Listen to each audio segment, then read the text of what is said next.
ചില ദിവസം നമുക്ക് ഒരു പ്രത്യേകതയില്ലാത്ത ചില സാധനം കഴിക്കാൻ കൊതിയാണ്. അങ്ങനെ ഒരു സാധനം ഒന്ന് ഉണ്ടാക്കണം കേട്ടോ. ഗോതമ്പൊടി എടുത്ത് വെച്ചിട്ടുണ്ട്, ഇതേണ്ട നാളികേരം, കുറച്ച് വെള്ളം, ഉപ്പ്, ഇത്രയും സാധനങ്ങൾ എടുത്ത് വെച്ചിട്ടുണ്ട്. അപ്പോൾ എന്താ ചെയ്യാൻ വേണമെന്ന് നോക്കാം കേട്ടോ. കുറച്ച് ഗോതമ്പൊടി ഇട്ടിട്ടുണ്ട്, ഇതിലേക്ക് കുറച്ച് നാളികേരം,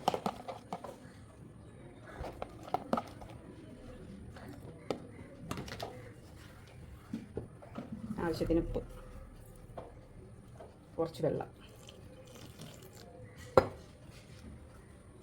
ഇതൊന്ന് കുഴച്ചെടുക്കാം. ആവശ്യത്തിന് വെള്ളം കുറച്ച് ലൂസായിരിക്കണം കേട്ടോ, അധികം തിക്കാവരുത്, കുറച്ച് ലൂസായിരിക്കണം.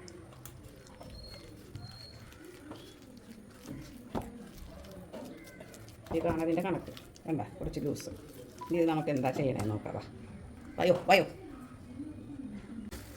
കറങ്ങുറാന്ന് കടിച്ച് തിന്നണം. പഞ്ചസാര ഒന്നും ഇട്ടിട്ടില്ല, ചുമ ഉപ്പ് മാത്രമേ ഇട്ടിട്ടുള്ളൂ. എനിക്കിഷ്ടമാണ് ഇങ്ങനെ, ഇത് ഞാനിത് കാണിക്കണത്. ഒന്ന് മൂടി വെച്ചിട്ട് വേവിക്കാം.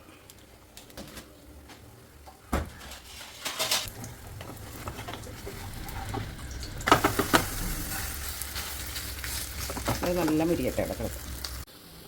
വേണ്ടേ, നമ്മുടെ സ്പെഷ്യലിസ്റ്റ് സാധനം റെഡി ആയിട്ടുണ്ട്. ഇത്രയേ ഉള്ളൂ, നല്ല മുരിഞ്ഞിട്ടുണ്ട്. നമുക്കിത് കഴിക്കാവേ.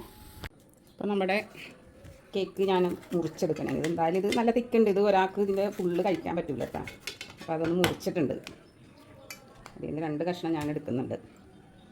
അപ്പോൾ രാവിലത്തേക്ക് വേണ്ട കുറച്ച് കുക്കുംബറും ക്യാരറ്റും 2 കഷ്ണം നമ്മുടെ സ്പെഷ്യൽ, എന്തെന്ന് ഇതിന് പേര് വിളിക്കേണ്ടതെന്ന് എനിക്കറിയില്ല. നമ്മുടെ സ്പെഷ്യൽ എന്ന് വേണമെങ്കിൽ പറയാം. എൻ്റെ സ്പെഷ്യൽ കേട്ടോ, എല്ലാവരും ഒന്ന് ട്രൈ ചെയ്ത് നോക്ക്. ലൈറ്റായിട്ടുള്ള ഫുഡുമാണ് എങ്കിൽ നമുക്ക് പടപടയെന്ന് ധൃതി പണിക്കൊക്കെ ചെയ്യാൻ പറ്റിയതാണ് കേട്ടോ. നല്ല ടേസ്റ്റാണ് കഴിക്കാൻ.